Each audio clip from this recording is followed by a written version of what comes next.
But I need to come back finally to this point about the way I've used the word communistic quite frequently in this interview. Now, if you go back to the Communist Manifesto, what it says is they want a world government. They want an international socialist administration. They want the commanding heights of the economy to be controlled by this communist administration. They don't want freedom. They don't want democracy. All of these things are not in the Communist Manifesto. So what is being proposed is very close to what Marx proposed and Engels in the Communist Manifesto 100 years ago. That plan is essentially still being followed. And that's why I use the word communistic, because whether or not the people who are advocating what they are advocating know that they are Marxists or believe that they are Marxists or believe that communism is a good idea, it is in effect communism that they're advocating, and that's why I call the policies that are being advocated to establish this world government essentially communistic policies. I say so because they are policies that would, if put in place, bring about the final enactment of practically everything that is listed point by point as the main thrust of policy in the Communist Manifesto, which Marx himself said could be expressed in a sentence as, there should be no such thing as private property anymore. All of it should be taken away and given to the state, and from the state in turn, as that withers away, to the world government. That was his ambition.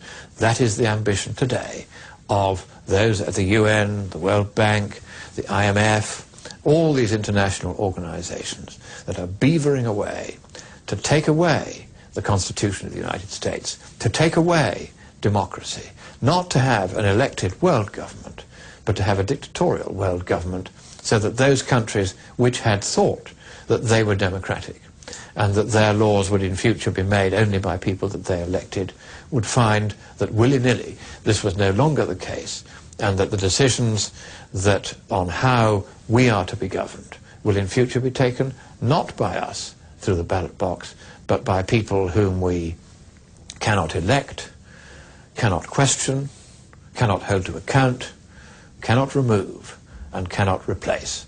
That is communism, and while I am here, I shall continue to strive with every fibre of my being so that government of the people, by the people, and for the people shall not perish from the earth.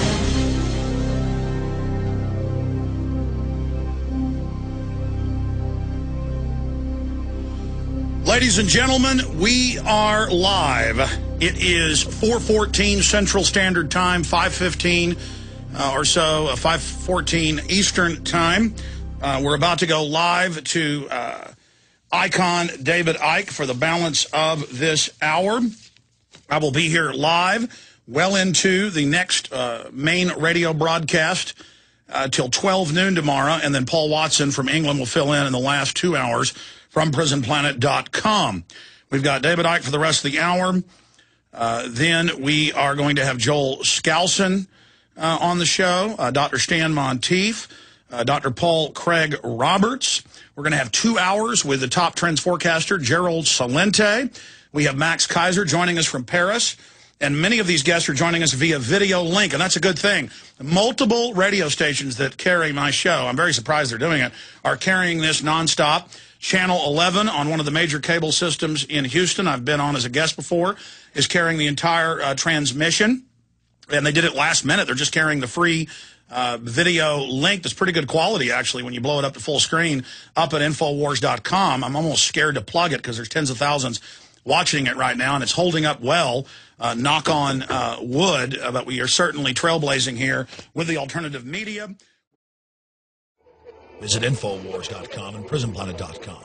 When you're on the site, you can also tune in 24 hours a day to my daily radio broadcast. There's also a free iPhone app to listen to the syndicated radio show when and where you want.